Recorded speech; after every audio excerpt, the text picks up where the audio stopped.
모든 번뇌의 원인은 자신의 어리석음과 탐욕에 있습니다. 그러므로 자신의 문제는 오직 자신의 마음가짐의 원인이 있습니다. 타인이나 가족, 사회, 국가 때문이라는 생각은 잘못입니다. 좋지 않은 조건이라도 그것은 외부의 현상일 뿐이며 자신의 마음가짐에 따라 결과가 달라집니다. 자신의 허물은 보지 않고 잘못의 원인을 밖으로 돌리는 것은 무책임한 일입니다. 그러나 자신의 마음도 내가 있어서 허물을 만드는 것이 아닙니다. 지금까지 해온 행위에 대한 과보가 그렇게 조건을 성숙시키고 있는 것입니다. 그래서 무엇이나 내 마음대로 되지 않습니다. 내 마음대로 되지 않는 것을 아는 것이 무아를 아는 수행이고, 이렇게 무아를 알아야 어리석음과 탐욕이 일어나지 않습니다. 수행자 여러분, 지난 시간에 마음 집중의 중요성에 대해서 말씀드렸습니다. 집중은 모든 수행자가 1차적으로 지향해야 할 대상입니다. 그래서 수행의 모든 방편은 집중을 위한 것입니다. 그렇다고 해서 이 집중을 위해서 지나치게 집중을 하면 마음이 집중이 되지 않고 들뜰 뿐만 아니라 또 집중이 지나쳤을 때는 졸음에 빠집니다. 그래서 집중은 항상 균형을 이루어야 합니다. 집중이란 말을 모는 마부처럼 평등심을 가지고 마음을 억제하거나 기쁘게 해서는 안 됩니다. 산만하고 집중력이 약한 사람을 피해야 합니다. 집중력이 있는 사람과 친하게 사귀어야 합니다. 항상 집중을 위해 마음을 기울여야 합니다. 선정에 들기를 숙고해야 합니다. 이상 여러 가지의 마음 집중의 깨달음의 요소를 개발하면 수행자는 아라한 도과를 성취할 수 있습니다. 7번째, 평등의 깨달음의 요소입니다. 수행자가 정신과 물질을 지속적으로 알아차리면 존재하는 것들의 특성이 모두 일어나고 사라지는 것이라고 합니다. 원래 이것이 법의 성품이라고 알면 일어나고 사라지는 것이 자연스러운 현상이라고 알기 때문에 좋아하거나 싫어하는 마음이 일어나지 않습니다. 이렇게 되었을 때 마음이 평온해지고 평등심의 깨달음의 요소가 개발됩니다. 평등을 평정, 중립 또는 한문으로 사라고 합니다. 발리어로는 우페카라고 합니다. 평정이라는 뜻으로 쓰이는 우페카는 발리어 경전에서 10가지 종류로 사용됩니다. 그 중에 9가지는 모두 평등이라는 뜻으로 쓰이나 한 가지는 무관심이라는 뜻이 있습니다. 이것을 다른 말로 하면 덤덤한 느낌으로 해석하기도 합니다. 이때의 덤덤한 느낌은 알아차림이 없는 무관심한 느낌을 말하는 것으로 무지라는 의미가 있습니다. 그러므로 평정이라고 할 때의 우페카와 덤덤한 느낌이라고 할 때의 우페카는 서로 다릅니다. 우리가 일상을 살면서 애써 관심이 없는 척하는 경우가 있습니다. 이때는 관심이 없기보다 관심을 갖지 않으려고 하는 마음이 있습니다. 그래서 아예 무관심하거나 또는 무관심한 척할 수 있습니다. 이것은 선한 마음으로 볼 수 없습니다. 그러나 이때 덤덤한 느낌이 있을 때도 덤덤한 느낌을 알아차리면 평등심의 중립적인 느낌이 됩니다. 그러므로 덤덤한 느낌은 알아차림이 없는 느낌입니다. 평등으로 사용되는 10가지는 다음과 같습니다. 아라한의 육문에 나타나는 평등함, 높고 고상하게 지내서 양쪽으로 치우치지 않는 평등함, 깨달음의 요소에 의한 평등함, 노력에 치우치지 않는 평등함, 행에 대한 평등함, 덤덤한 느낌, 일어나고 사라짐에 대한 평등함, 중도의 평등함, 선정에 치우치지 않는 평등함, 알아차림이 청정한 평등함 등이 있습니다. 평등의 특징은 마음과 마음의 작용을 균형이 있게 합니다. 마음이 중립적인 상태에서 흔들림이 없이 균형을 유지하기 때문에 더불어 마음의 작용인 수상행도 중립적인 상태가 됩니다. 또 마음의 작용이 중립적인 상태가 되면 자연스럽게 마음도 평정을 얻습니다. 그렇게 되면 몸도 가볍고 편안한 상태가 됩니다. 그래서 오온이 평등한 상태가 됩니다. 이처럼 평등의 깨달음의 요소가 확립되면 부족함이나 지나침을 방지하는 기능이 작용합니다. 그래서 마음과 마음의 작용이 너무 느슨하지도 않고 그렇다고 너무 팽팽하지도 않고 중립적인 상태로 균형을 이루게 됩니다. 이러한 상태를 현악기의 줄에 비유합니다. 현악기의 줄이 너무 느슨하면 소리가 나지 않으며 너무 조여도 줄이 끊어지기 때문에 알맞은 조율이 필요합니다. 수행자가 평등의 상태가 되었을 때는 평등의 깨달음의 요소가 있다고 알아차리고 평등의 상태가 되지 않았을 때는 평등의 깨달음의 요소가 없다고 알아차려야 합니다. 그래서 항상 평등의 깨달음의 요소가 일어나도록 노력해야 합니다. 평등의 깨달음의 요소가 확립될 수 있도록 하기 위해서는 다음과 같은 5가지 방법들이 있습니다. 살아있는 모든 생명들에 대하여 평등심을 가져야 합니다. 생명이나 사람에 대해서 가래를 일으켜 지나치게 좋아하면 평등심을 가질 수 없습니다. 분들어 살아있는 모든 생명들에 대하여 미움을 가져서도 안 됩니다. 좋아하거나 싫어하면 평등심을 가질 수 없습니다. 그러기 위해서는 모든 생명이 자신의 행위로 인해 받는 것이라는 중립적 마음가짐이 필요합니다. 그래서 지나치게 무엇을 애잔히 여기거나 또는 지나치게 미워해서는 안 됩니다. 모든 생명들이 저마다 자기가 스스로 선택한 업에 의해서 살고 있기 때문에 이런 업차성 정견을 가져야 평등심이 생깁니다. 평등심을 갖기 위해서는 다음과 같이 생각해야 합니다.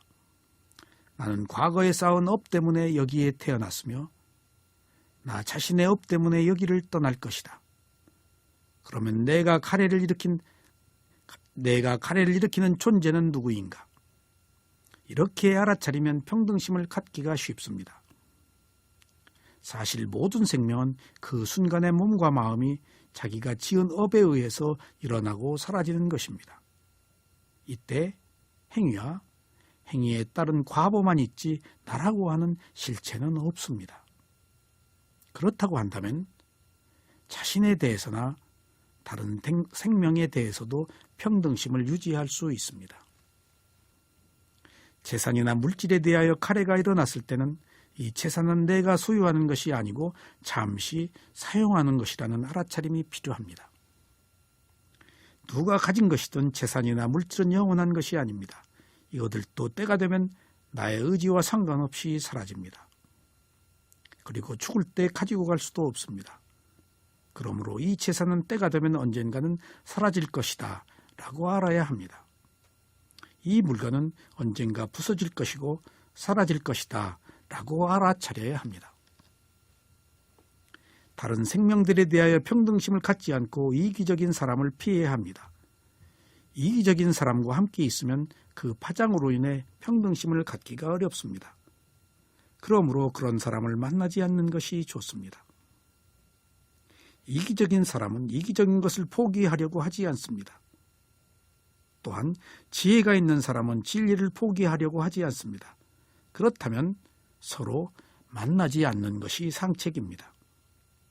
특히 자식들이나 가까운 지연 관계가 있는 사람들에 대해서 바르지 못한 가래를 갖는 것은 위험합니다.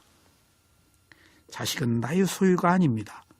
이러한 편애가 오히려 자식의 앞날을 어둡게 합니다. 다른 사람에 대해서 이기적인 사람뿐만 아니라 물건에 대해서도 이기적인 사람도 피해야 합니다. 사람의 마음은 알 수가 없지만 물건이나 재산에 관한 것에서는 마음이 드러납니다.